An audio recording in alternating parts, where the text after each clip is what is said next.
Jadi nama Hasto itu memang harusnya diekspos juga pada disampaikan, diekspos. Cuman waktu itu pimpinan nggak setuju. Siapa yang mendampingi Mas Hasto Kristianto adalah Pak Magdir Ismail, karena hanya diperbolehkan satu orang saja yang ikut mendampingi.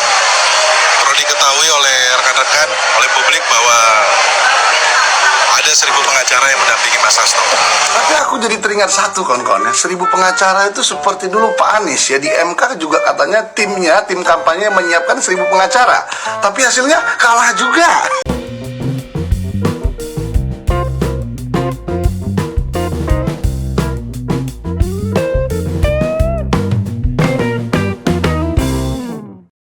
Assalamualaikum warahmatullahi wabarakatuh. Shalom, Om Swastiastu, nama budaya, salam sejahtera bagi kita semua. Kembali lagi dengan saya di sini Leonardo Sirait di channel kesayangan kita ini Sirait Media. Oke teman-teman, kali ini kita membahas hal yang menarik untuk kita simak bersama-sama ya, terkait dengan Hasto Kristianto, tersangka KPK dan juga Sekjen PDIP, di mana kata pengacara Hasto, dia ini didamping oleh 1.000 pengacara teman-teman ya. Tapi ternyata tidak hanya 1.000 pengacara, pendukung Hasto juga ramai-ramai menggeruduk KPK kemarin ketika Hasto diperiksa oleh KPK. Ngomong-ngomong soal 1.000 pengacara ya, saya jadi ingat lagi nih anak Abah, anak Onta ketika Pilpres, yang katanya juga didukung dan dikawal oleh 1.000 pengacara. Sepertinya memang ada persamaan antara anak onta dan anak benteng ya. Aduh, dan ternyata soal hiruk pikuk 1.000 pengacara ini ditanggapi oleh beberapa netizen, dan tanggapannya tidak main-main teman-teman, sangat-sangat menohok gitu ya.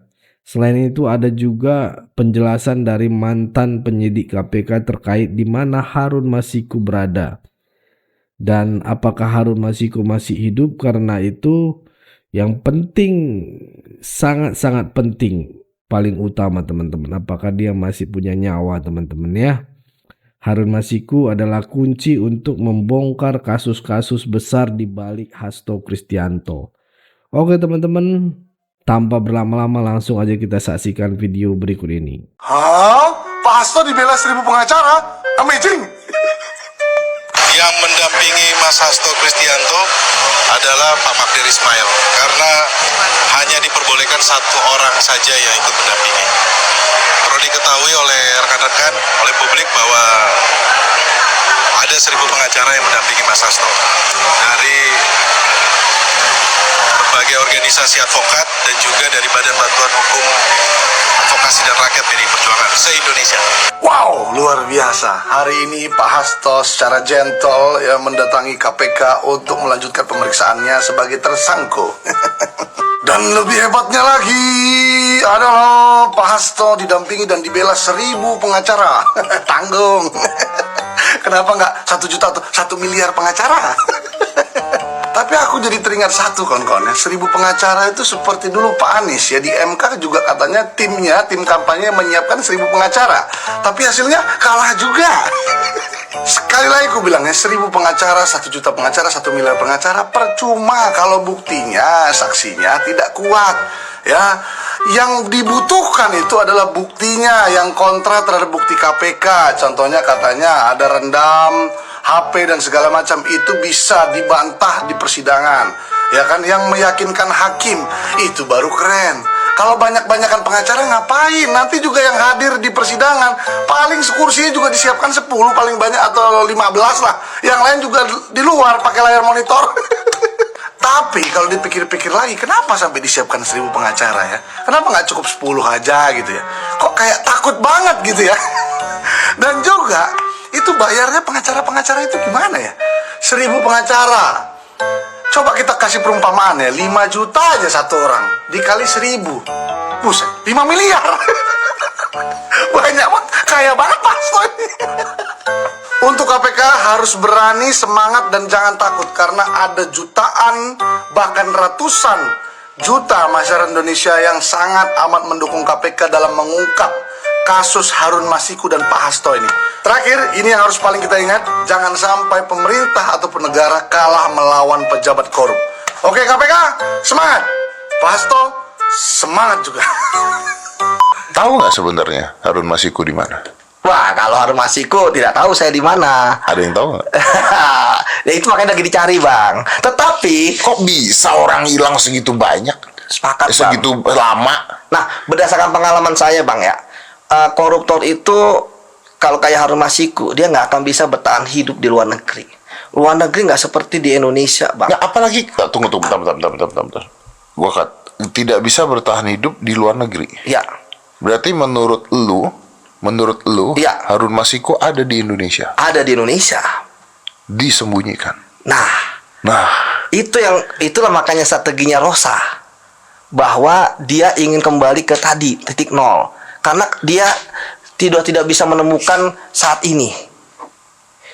Dan tadi benar, harusnya dulu kan ada hipotesis kalau Harun Masiku nggak ketangkep, maka Pak Hasto akan sulit jadi tersangka. Nah, sekarang KPK berhasil Dibalik. udah ketangkep, udah jadi tersangka. Sorry, udah jadi tersangka. Ya kan? Sudah jadi tersangka. Yeah. Harusnya Harun Masiku keluar dong. Bahkan Harun Masiku sebenarnya kalaupun dia keluar, bisa jadi dia akan menguntungkan Pak Hasto. Dia mengatakan uangnya bukan dari Pak Hasto. Dia akan mengatakan bahwa Pak Hasto tidak terlibat sama sekali dalam suap yang saya lakukan. Kan bisa begitu Nggak ngomong. mau lah. Nah, Ya nggak mau lah kalau gue jadi Harun Masikunya, begitu gue keluar tangkap KPK, gue bilang, gue nggak tahu apa-apa, gue disuruh gitu. nah, buat apa sama ini kabur? Kan begitu? Iya. Sama ini kabur kan istilahnya kayak pasang badan. Kalau nggak ada, kan orang menganggap keterangan Harun Masiku adalah keterangan yang jadi kotak Pandora buat Pak Hasto. Tapi pada kenyataannya kan sekarang Pak Hasto sudah jadi tersangka, ya kan, dan Harun Masiku belum keluar. Ini ada apa? Loh bro, kalau seorang Harun Masiku disembunyikan, Ya. Harun Masiku disembunyikan sampai Ya. sekarang, artinya Harun Masiku memiliki informasi-informasi yang luar biasa dong. Betul, Bang. Walaupun dengan informasi seperti itu saya masih yakin dia masih hidup, Bang. Karena nggak pernah ada tersangka korupsi dibunuh. Harun Masiku itu kan dia perbuatannya menyuap, Bang. Iya. Hukumannya itu lebih rendah, Bang. Iya, makanya. Daripada itu. Bentar, Wahyu Setiawan kita lihat udah bebas kemarin kan, walaupun Iya, bersyarat. berarti udah beres dong harusnya. Harusnya kalau apalagi hukumannya paling kalau saya prediksi paling 1,5 tahun lah. Dia udah bisa hidup normal. Dan itu juga nyuapnya juga dikit kan? Ya makanya kalau Berapa sih maksimal kemarin tuh? 600 sampai 700 juta lah. Ya itu dari sekitar 1 M. itu besar ya, jangan salah nih, ntar gue ngomong dikit tersinggung orang-orang. Itu gede, tapi maksudnya untuk kasus korupsi nyuap tuh segitu tuh menurut gue kecil, Pak. Iya, 600 memang kecil. Cuma memang ada dampak yang besar, yaitu terkait dengan demokrasi. Ya. KPU loh, Bang, penyelenggara pemilu di Indonesia bisa berhasil disuap. Tapi lu nggak setuju? Lu Kalau jumlahnya iya, Bukan, setuju. lu- Apa? mungkin tidak Harun Masiku dilenyapkan di Ya, semua kemungkinan bisa. Kalau abang berpikiran seperti itu ya nggak masalah. Tapi kalau saya berpikiran, hati kecil saya mengatakan masih Ada, hidup. masih ada. Bang. Saya pernah kehilangan jejak ya seorang koruptor, tapi kemudian 2 tahun 3 tahun kemudian ada jejaknya. Karena koruptor mana, Pak? Koruptor yang lu ngomongin kan koruptor ngambil duit, Pak, bukan koruptor begini, Pak. menyuap Menyuap juga. Oh, menyuap sama. juga. Jadi Bang, kalau udah 5 tahun ini Harun Masiku baru bisa ketahuan kalau pertama ada informan yang memberitahukan dia di mana. Yang kedua, dia menyerahkan diri, tralala gitu kan. Ya. Inilah saya. Oke. Dan saya nggak tahu nih Harun Masiku tampangnya udah kayak apa sekarang. Bisa operasi juga ya? Wah, bisa. Lah kan Bisa, duitnya ya? banyak. Duitnya Iya banyak kan? Iya kan? dari mana Harun Ya, yang Masiku? menyembunyikan dia lah. Oh. Iya kan? Menurut lu, Ya. Pak Hasto tahu nggak Harun Masiku di mana? Nah, itu sangat penting. Kita berharap Pak Hasto mau jujur dalam pemeriksaan. Enggak, menurut lo. Menurut lo. Ya saya kan, Kan asumsi boleh. ya kan, tapi saya nggak mau BAP dia. Iya kan? Ya, tapi kan Anda bekas penyidik. Iya kan? Iya kan? Anda kan bekas penyidik dong. Iya. Iya, kalau menurut lo sebagai insting seorang penyidik, kira-kira tahu nggak? Kalau saya bisa jadi dia teng-teng. Bahkan pada tanggal 31 Agustus 2019, Saudara HK menemui Wahyu Setiawan untuk dan meminta memenuhi 2 usulan yang diajukan oleh Saudara HK, yaitu yang pertama adalah Maria Lestari, Dapil 1 Kalbar, dan Harun Masiku, Dapil 1 Sumsel. Anggota DPR RI periode 2019 hingga 2024 dan 2024 hingga 2029 dari PDIP, Maria Lestari, turut menjadi sorotan Komisi Pemberantasan Korupsi dalam kasus yang menyeret Sekretaris Jenderal PDIP, Hasto Kristianto. Nama Maria Lestari sempat disebut oleh Ketua KPK, Setio Budianto, saat pengumuman penetapan tersangka Hasto Kristianto terkait kasus suap pergantian antar waktu atau PAW Harun Masiku. Selain Harun Masiku, Hasto ternyata juga mengajukan nama lain untuk PAW, yakni Maria Lestari yang merupakan anggota DPR RI periode 2019 hingga 2024 Dapil 1 Kalimantan Barat. KPK tak menutup kemungkinan untuk mendalami proses PAW Maria Lestari jika ditemukan alat bukti. Bahkan pada tanggal 31 Agustus 2019, Saudara HK menemui Wahyu Setiawan untuk dan meminta memenuhi dua usulan yang diajukan oleh Saudara HK, yaitu yang pertama adalah Maria Lestari, Dapil 1 Kalbar, dan Harun Masiku, Dapil 1 Sumsel. Ini yang berhasil hanya untuk yang Kalbar saja. Sebagai informasi, Maria Lestari menggeser posisi ex-caleg PDIP Alesius Hakim dari pelantikan anggota DPR RI pada 2019.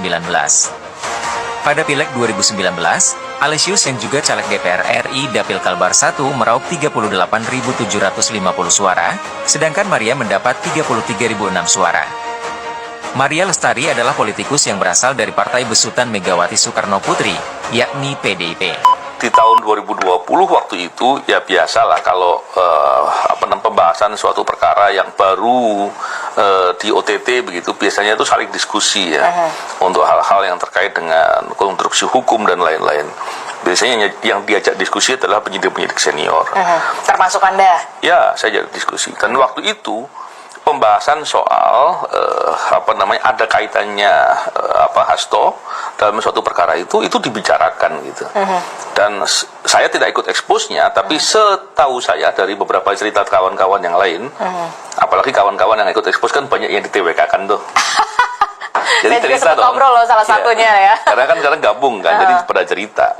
Nah dari cerita itu kemudian saya bisa memahami bahwa saat itu sebenarnya dalam expose pun diajukan penetapan tersangkanya bukan cuma Harun Masiku, tapi juga Hasto. Jadi nama Hasto itu memang harusnya diekspos juga pada disampaikan diekspos. Cuman waktu itu pimpinan nggak setuju. Siapa yang nggak setuju? Nah, saya nggak tahu kan, karena saya nggak ikut ekspos kan.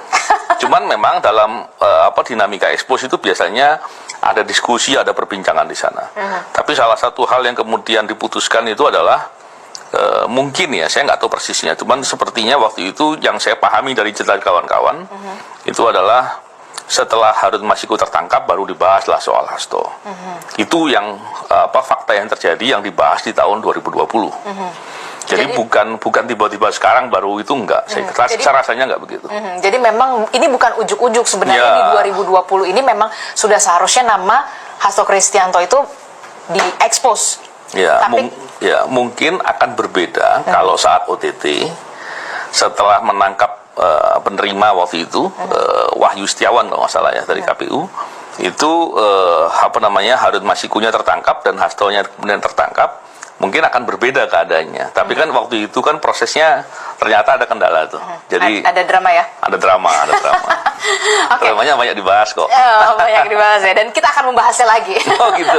Oke. Nah kalau misalkan jadi pertanyaan kemudian, apa sebenarnya alasan kemudian nama Hasto Kristianto di 2020 ini di hold untuk diekspos bersama dengan Harun Masiku?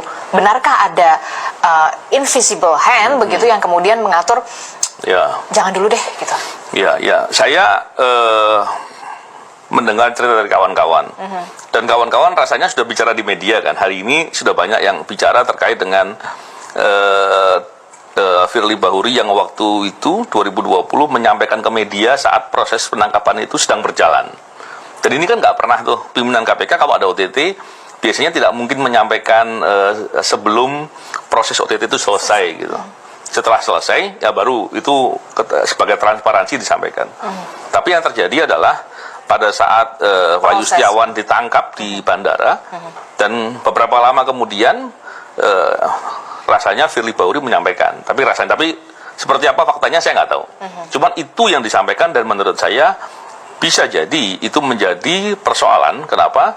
Karena dengan tersampaikan ke publik, kemudian orang-orang yang ada kaitan bisa kemudian menghilangkan bukti, lari, sembunyi, dan lain-lain. Dan itu pasti akan mengganggu dalam proses OTT. Ada unsur kesengajaan di situ? Mesti ditanya sama Firly ya. Tapi kan memang Tapi masa iya nggak paham, karena sebelumnya pernah jadi deputi kan. Artinya kan pengalaman dan paham sekali soal itu. Seharusnya. Jadi tapi kalau hati siapa yang tahu?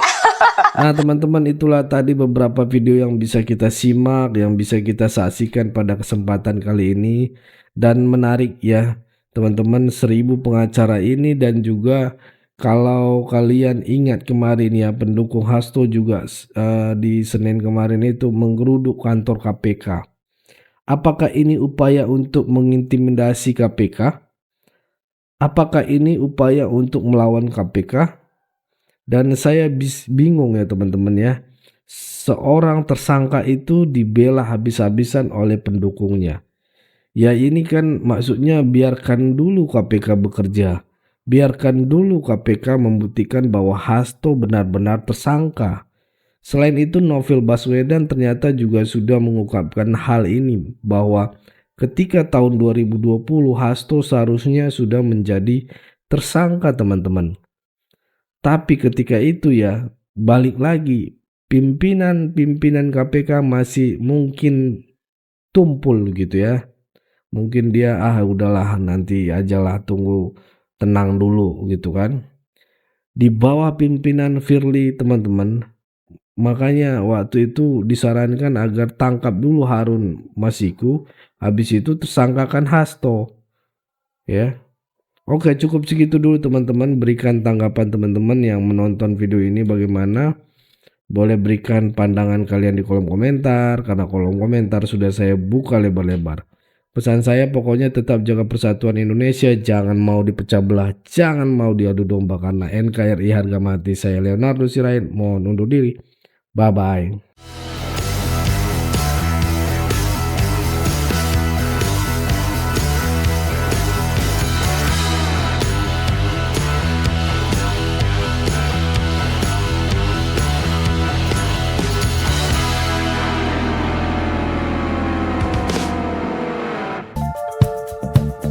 Kawan-kawan yang mau mendukung Sirait Media, boleh melalui rekening ini, dan bisa melalui Kris Mobile Banking ini.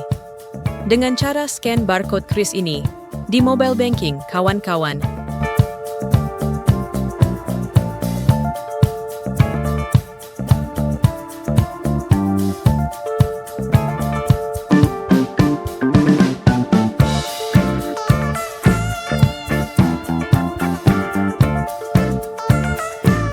Dan jangan lupa juga mendukung pelayanan di yayasan kami melalui rekening ini dan bisa melalui Kris Mobile Banking ini.